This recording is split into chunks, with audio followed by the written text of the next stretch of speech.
الرجيم بسم الله الرحمن الرحيم وقال تعالى في القرآن المجيد والفرقان الحميد وقليل من عبادي الشكور.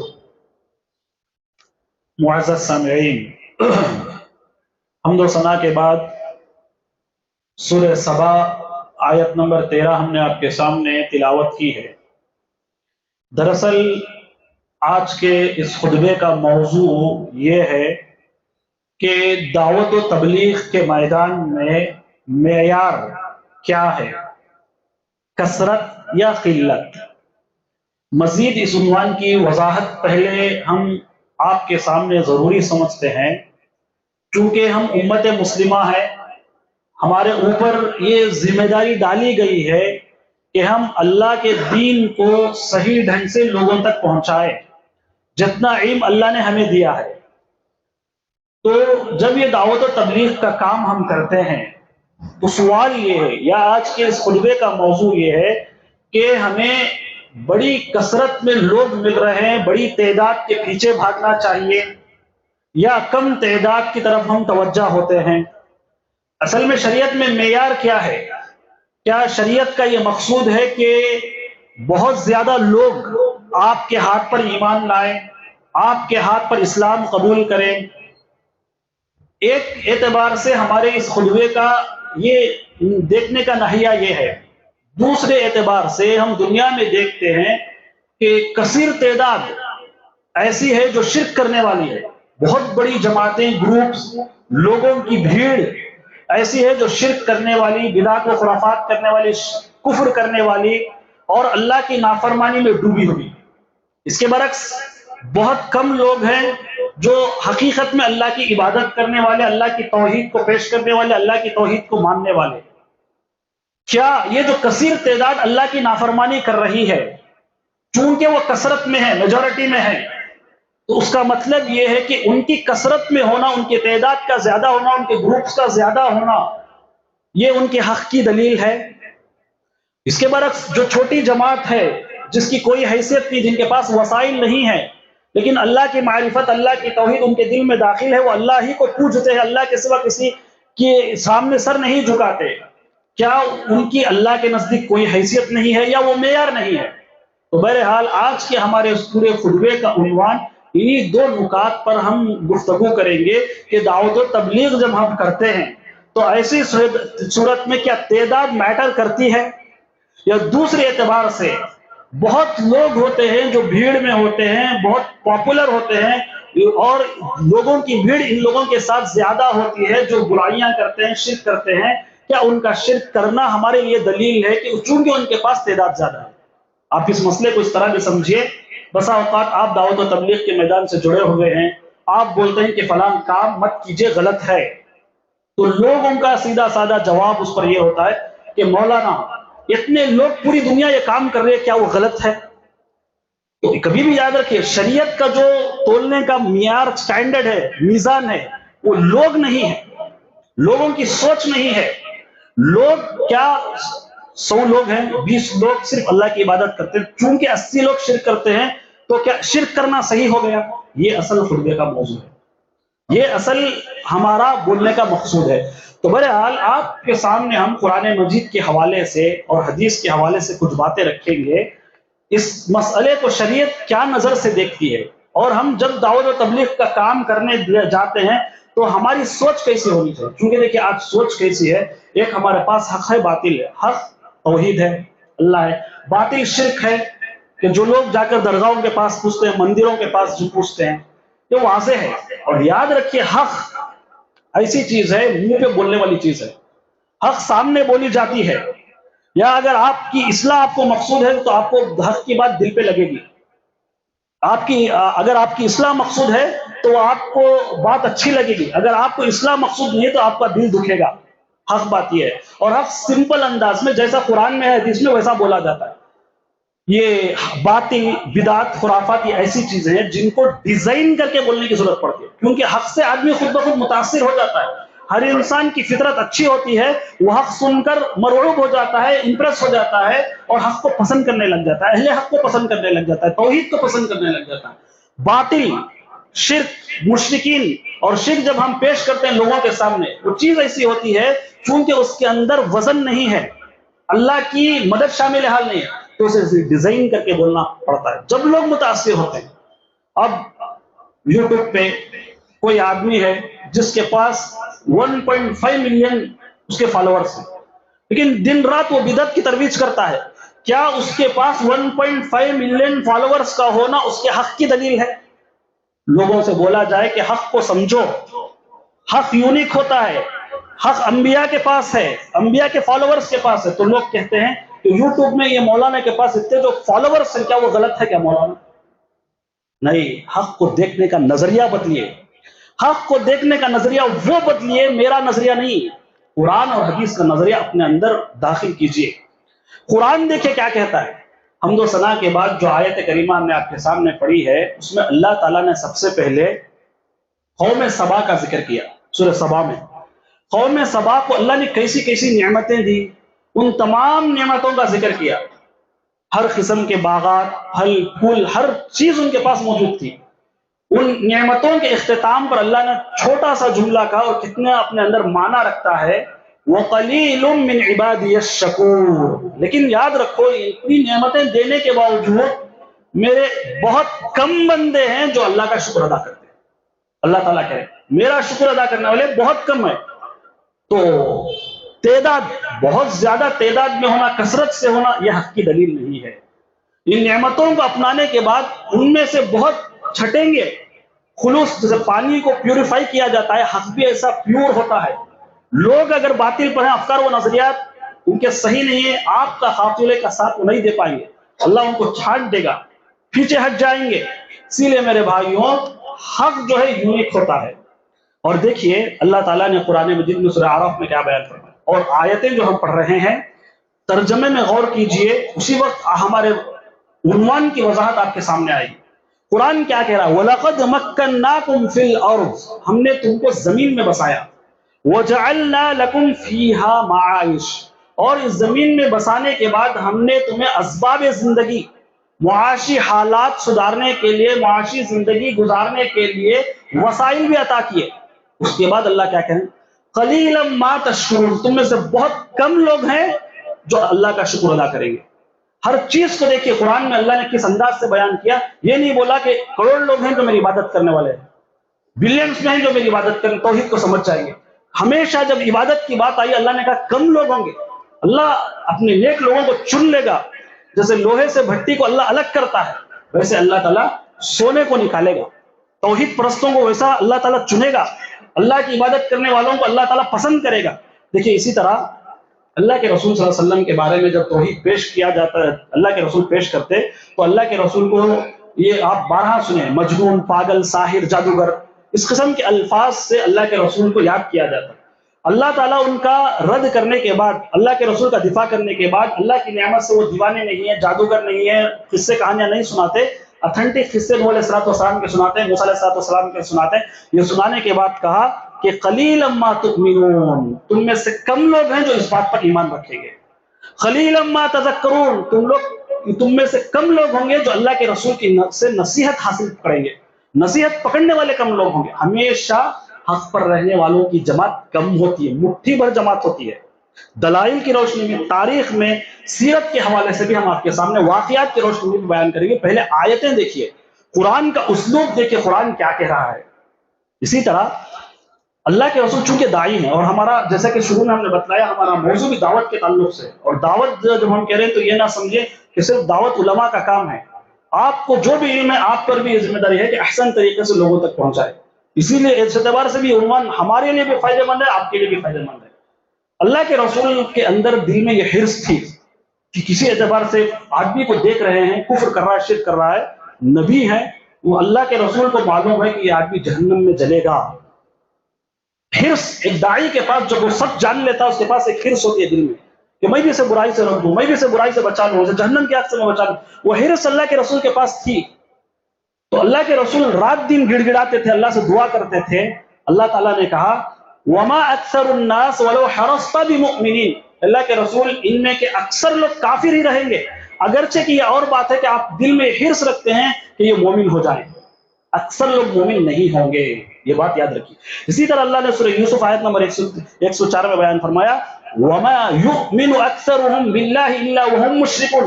اللہ کے رسول ان میں کی اکثر کی تعداد ایسی ہے جو شرک کرنے والی ہے، اللہ کے ساتھ بغاوت کرنے والی ہے، اللہ کی توحید کو نہ سمجھنے والی ہے. ایسے لوگ اکثر ہیں جو شرک کریں گے. اب اکثر لوگوں کا شرک کرنا یہ ان کے عمل کو جسٹیفائی نہیں کر سکتا. کوئی بھی عبادت ہم کر رہے ہیں اس کے لیے ٹھوس دلیل چاہیے. تو بہرحال اب دیکھیے ہم اکثر لوگوں کی خواہش کے مطابق زندگی گزارنے کی کوشش کرتے ہیں. لوگوں کی بھیڑ کہاں جا رہی ہے اس طرف ہم چلنے کی کوشش کرتے ہیں، حق کو نہیں دیکھتے. اور یاد رکھیے یہ میجورٹی اور مائنورٹی کا جو قصہ ہے وہ یہ دنیاوی طریقہ ہے، دنیا پرستوں کا قصہ ہے. شریعت میں میجورٹی کی کوئی اہمیت نہیں ہے. میجورٹی شیطان کی عبادت کر رہی ہے تو کیا اللہ ان کو جنت میں داخل کر دے گا؟ اللہ کے اصول و ضوابط ہیں، اللہ نے قرآن میں بیان کر دیا. یہ اصول کی خلاف ورزی ہوگی جہنم میں جائیں گے. میرے کہنے کے مطابق، میرے نبی کے کہنے کے مطابق زندگی گزارو گے، 2 لوگ ہو تو جنت میں داخل کروں گا. یہ اللہ کا صاف کہنا ہے. تو بہرحال ہم لوگوں کی خواہش کے مطابق گفتگو کرنا چاہتے ہیں تاکہ لوگ خوش ہو جائیں. قرآن کی آیت دیکھیے، اللہ کے نبی کو مخاطب کرتے ہوئے کیا کہتا ہے وَإِن تُطِعْ أَكْثَرَ مَنْ فِي الْأَرْضِ يُضِلُّوكَ عَنْ سَبِيلِ اللَّهِ. اللہ کے رسول زمین کی جو اکثریت ہے اگر آپ ان کا کہنا مانیں گے. دنیا کا اصول کیا بولتا ہے؟ کچھ لوگ کوئی مطالبہ کر رہے ہیں، 70 لوگ ایک مطالبہ کر رہے ہیں، 30 لوگ اس کے اپوزٹ جا رہے ہیں تو ہم 70 لوگوں کی بات مانتے ہیں. لیکن شریعت کا یہ معیار کبھی بھی نہیں رہا. جب سے قرآن نازل ہوا اس وقت سے نہیں ہے. تو اللہ کے رسول کو اللہ تعالیٰ مخاطب کرتے ہوئے کہہ رہے ہیں اگر زمین میں جو شرک کرنے والے ہیں، برائیاں انجام دینے والے ہیں، دنیا کے پیچھے بھاگنے والے لوگ ہیں، وہ ان تو اگر آپ ان کی بات مانیں گے یضلوک عن سبیل اللہ، اللہ کے راستے سے وہ آپ کو مس گائیڈ کر دیں گے. اگر ہم اللہ کے راستے پر رہنا ہے تو لوگ کیا کہیں گے، لوگ کیا کریں گے اس کی پرواہ نہیں کرنا. شرط یہ کہ ہمارے پاس ٹھوس اتھینٹک دلیل قرآن سے یا حدیث سے یا صحابہ کے نہج سے ہمارے پاس موجود ہو. اس وقت ہمارے دل کو اطمینان ہوگا جو ڈائریکشن ہم دین کا اختیار کیے ہوئے ہیں صحیح ڈائریکشن میں ہم جا رہے ہیں. تو لہٰذا اللہ تعالیٰ نے قرآن مجید میں کہا کہ إِن يَتَّبِعُونَ إِلَّا الظَّنَّ وَإِنْ هُمْ إِلَّا يَخْرُصُونَ. یہ جتنے لوگ گمان کی بنیاد پر عبادتیں کر رہے ہیں سب ان کا گمان ہے. انہوں نے اندازوں کی بنیاد پر اپنے آب و اجداد کو انہوں نے بنایا، اپنے آب و اجداد کو انہوں نے فالو کیا، اس کی بنیاد پر وہ عبادتیں کر رہے ہیں. اللہ کے پاس ایسی عبادتوں کی کوئی اہمیت نہیں ہے.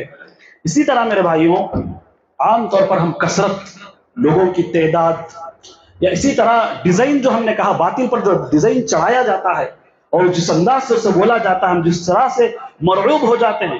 کوئی آدمی غلط بات بول رہا ہے لیکن اسے ڈیزائن کر کے بولا جا رہا ہے، اس کے سامنے جو تعداد کھڑائی جاتی ہے. اس سلسلے میں یہ آیت کیا کہہ رہی ہے دیکھیے. کوئی آدمی ہے جو کفر کرنے والا ہے، شرک کرنے والا ہے، ہمارے سامنے رینج اوور میں اتر رہا ہے، بی ایم ڈبلو میں اتر رہا ہے، بینز میں اتر رہا ہے. کیا یہ اللہ کے نزدیک معیار ہے؟ ہم مرعوب ہو جاتے ہیں کیونکہ ہمارے پاس بھی دنیا پرستی ہے. قرآن کیا کہہ رہا ہے دیکھیں، قل اے نبی آپ کہہ دیجئے، سورہ مائدہ آیت نمبر 100، لا يستوی الخبیث والطیب. اچھائی اور برائی دونوں برابر نہیں ہو سکتے، خیر اور شر دونوں برابر نہیں ہو سکتے، حق اور باطل دونوں برابر نہیں ہو سکتے. اب کچھ لوگ بھیڑ اکٹھا کر، تعداد، کثرت، بھیڑ اکٹھا کرنے کے نام پر باطل کو بھی ملاتے ہیں، حق کو بھی ملاتے ہیں. باطل کو حق کے ساتھ گڑبڑ کرنے کی کوشش. حق یونیک ہے، پیور ہے، اس کو پیور رکھنے کی کوشش کرے. آپ کو اگر نہیں سمجھ میں آ رہا علم حاصل کیجئے اور حق کو سمجھنے کی کوشش کیجئے، حق ضرور سمجھ میں آئے گا اگر آپ کے پاس کوشش ہے. آپ یہ نہ کہیے وہاں فساد ہو گیا، یہاں فساد ہو گیا، ملا دیں گے. وہاں یہاں فساد ہونے کی وجہ سے کہ اللہ کی توحید کو آپ بدل دیں گے؟ کہ اللہ نے ہمیں اتنا اختیار دیا ہے کہ اللہ کی توحید سے کمپرومائز کر دیں؟ نہیں. اگر کہیں فساد ہو رہا ہے وہاں میں مسلمانوں کو بچانے کے لیے کیا شرک کر لوں؟ بچا تو سکتا ہوں، کل میں بھی تو جہنم میں جاؤں گا، میری بھی تو آخرت میں سوچنا چاہیے. نہیں میرے بھائیوں، قرآن کیا کہہ رہا ہے دیکھیں، قل اے نبی آپ کہہ دیجئے، لا یستوی الخبیث والطیب. برائی اور اچھائی دونوں برابر نہیں ہو سکتے. اور یاد رکھیے لوگوں کا جو مزاج ہوتا ہے اس کو یہاں پر ذکر کیا گیا. وَلَوْ أَعْجَبَكَ كَثْرَةُ الْخَبِيثِ. خبیث چیزیں جو ہوتی برائیاں، اگرچہ کہ اس کی کثرت آپ کو امپریس ہی کیوں نہ کر دے، آپ کو تعجب میں ہی کیوں نہ ڈال دے. کبھی ہوتا ہے کہ کوئی برائی دیکھ کر ہم تعجب میں پڑ جاتے.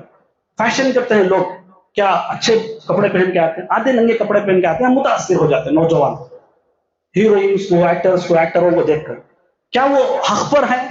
وہ برائی پھیلا رہے، شیطان کا پروپیگنڈا ہے، شیطانی مزاج ہے. تو بہرحال میرے بھائیوں، قرآن کہتا ہے واتقوا اللہ یا اولی الالباب، اے عقل مندو اللہ کا تقوی اختیار کرو، لعلکم تفلحون، شاید کہ تم کامیاب ہو جاؤ، شاید کہ تمہارے لیے یہ کامیابی کا ذریعہ بن جائے۔ دیکھیے عام طور پر دعوت و تبلیغ ہم اللہ کے لیے کرنا چاہیے، انسان کے دل میں خلوص ہونا چاہیے، تعداد نہیں دیکھنا چاہیے۔ مسجد میں ہزار لوگ بیٹھے تب بھی صحیح معلومات انفارمیشن دے، ایک آدمی بیٹھے، ایک آدمی کو دیکھ کر داعی کو چاہیے کہ دل چھوٹا نہ کرے، اللہ کو ریپرزینٹ کر رہا ہے وہ، تو ویسے ہی انداز میں خطبہ دے، تقریر کرے، جو بھی آپ کام کر رہے ہیں دین کا۔ تو بہرحال میرے بھائیوں، حضرت علی کا واقعہ ہم آپ کے سامنے ذکر کرتے ہیں۔ خیبر کی جنگ یہودیوں کے ساتھ ہوئی 7 ہجری میں۔ اللہ کے رسول نے رات میں اعلان کیا کل ایک ایسے شخص کو میں اس جنگ کا کمانڈر بناؤں گا جو یہودیوں کے ساتھ مل کر یہودیوں سے لڑائی کرے گا اور مسلمانوں کو فتح نصیب ہوگی، یہودیوں کے ساتھ ان کی جنگ ہوگی۔ خیبر یہودیوں کی زمین تھی، مسلمانوں کے حصے میں آئی۔ تو بہرحال سب صحابہ خوش ہو گئے، اور یہ بھی کہا اللہ کے رسول نے جس شخص کو میں کل جھنڈا دوں گا، علم دوں گا، وہ اللہ اور اس کے رسول سے محبت کرتا ہے۔ یہ تو یہاں تک تو ٹھیک ہے، میں بھی بولتا ہوں، آپ بھی بولتے ہیں مجھے اللہ سے محبت ہے، لیکن اللہ کے رسول کے آگے کا جملہ دیکھیں، اللہ اور اس کے رسول بھی اس سے محبت کرتے ہیں۔ ہم دعویٰ کرنا آسان ہے اللہ اور اس کے رسول سے محبت کرتے ہیں، لیکن اللہ اور اس کے رسول کی سرٹیفکیٹ ہمیں نصیب ہو جائے یہ بہت بڑی بات ہے۔ تو کہا، دیکھیں یہ جملہ سننے کا کس کو خواہش نہیں ہوتی؟ ہم میں سے کوئی ایسا ہوگا، گنہگار بھی ہوگا تو چاہے گا کہ اللہ مجھ سے محبت کرے، رسول مجھ سے محبت کرے، انسان کا مزاج ہے اور یہ جذبہ ہونا بھی چاہیے۔ تو سب صحابہ ایکسپیکٹ کر رہے تھے ہمیں ملے گا، ہر آدمی چاہتا کہ یہ شرط مجھے حاصل ہو جائے، کل جھنڈا میرے ہاتھ میں مل جائے، کل کے جنگ خیبر کا فاتح اور کمانڈر میں بن جاؤں۔ صبح ہوئی، اللہ کے رسول نے پوچھا این علی ابن ابی طالب، اب علی بن ابی طالب کہاں ہے؟ صحابہ نے کہا اللہ کے رسول نے آنسو چشم کا شکار ہو چکے۔ آنسو چشم ہمارے بنگلور کی زبان میں اگر بولے تو آنکھ موٹے ہو کے لال ہو کے آنکھ آ جاتی، آنکھ پھوکی بولتے ہیں، اسے آنسو چشم کہا جاتا، وہ بیماری لاحق ہو گئی تھی۔ تو بلایا اللہ کے رسول، ان کو بلا کر اپنا لعاب ان کی آنکھوں پر لگایا۔ اپنا لعاب یہ اللہ کے رسول کے خصائص اور معجزات میں سے ہے، یہ ہمارا موضوع نہیں ہے، لیکن اصل بات پر میں آ رہا ہوں۔ تو اللہ کے رسول نے اپنا لعاب انہیں لگایا اور شفایا بھی نصیب ہو گئی۔ حضرت علی کہتے ہیں اس کے بعد کبھی میں اس بیماری کا شکار نہیں ہوا اور ہمیشہ میری آنکھوں کو ٹھنڈک ملتی تھی۔ اور جب اللہ کے رسول نے جھنڈا دیا تو سب صحابہ سمجھ گئے علی ہی وہ شخص ہے جو اللہ اور اس کے رسول سے محبت کرتے ہیں، اللہ اور اس کے رسول بھی اس سے محبت کرتے ہیں، اور اس جنگ کا کمانڈر بھی بنایا اور مسلمانوں کو فتح بھی نصیب ہوئی۔ اس وقت جب یہودیوں کے قلعے خیبر کے پاس بھیج رہے ہیں، اللہ کے رسول کیا کہہ رہے ہیں دیکھیے، فَوَاللَّهِ لِأَن يَهْدِيَ بِكَ رَجُلًا وَاحِدًا، علی سے مخاطب کرتے ہوئے اللہ کے رسول کہہ رہے ہیں اے علی، اللہ کی قسم تمہاری وجہ سے تم یہودیوں کے پاس جا رہے ہو، دعوت و تبلیغ کا کام کرو، ایک یہودی بھی مسلمان ہو گیا 100 سرخندوں سے بہتر ہے۔ یہاں اللہ کے رسول کا مقصد، ٹارگیٹ یہ نہیں تھا کروڑ یہودیوں کو مسلمان بنا کر میرے قدموں میں ڈالو، نہیں، ایک آدمی علی۔ تو ہم کیا دیکھتے ہیں؟ بڑا سٹیج دیکھتے ہیں، لوگوں کی تعداد دیکھتے ہیں، مدارس میں ہمیں تعداد چاہیے، مساجد میں مسجد بھر کر رہنا چاہیے، نہیں، یہ کبھی بھی شریعت اسلام میں ہمیں یہ چیزیں معیار نہیں ہے، یہ ہمارے ذہن کی خود ساختہ ہے۔ اور یاد رکھیے یہ مزاج بھی باہر ملکوں میں نہیں ہے، صرف ہندوستان میں ہے۔ پبلک کو دیکھ کر خطبے دینا، پبلک کو دیکھ کر دعوت و تبلیغ کا کام کرنا، یہ ہندوستان کے اندر ہے، باہر ملکوں میں یہ مزاج نہیں ہے۔ حضرت علی نے کیا کہا، اور اتنا ہی نہیں، آپ سوچئے، ایک حدیث ہم آپ کے سامنے رکھتے ہیں، مسلم کی روایت ہے، اور کتاب التوحید عقید توحید میں اس حدیث کو جمع کیا گیا ہے۔ مسلم کی روایت ہے کہ اللہ کے رسول کو جب قیامت کے دن اٹھایا جائے گا، سارے انبیاء وہاں رہیں گے، کہاں سے؟ آدم علیہ السلام سے لے کر نبی کریم صلی اللہ علیہ وسلم کی امت، ہم اور ہمارے مرنے کے بعد قیامت تک جتنے لوگ رہیں گے سب وہاں پر جمع ہوں گے۔ تو اللہ کے رسول کو بتایا جائے گا، بہت بڑی تعداد ہوگی، اللہ کے رسول وہاں نظر دوڑائیں گے، جبرائیل امین فرشتے کہیں گے کہ یہ جو اتنی بڑی کثیر تعداد میں آپ جماعت دیکھ رہے ہیں، یہ موسیٰ علیہ السلام اور ان کے فالوورز ہیں۔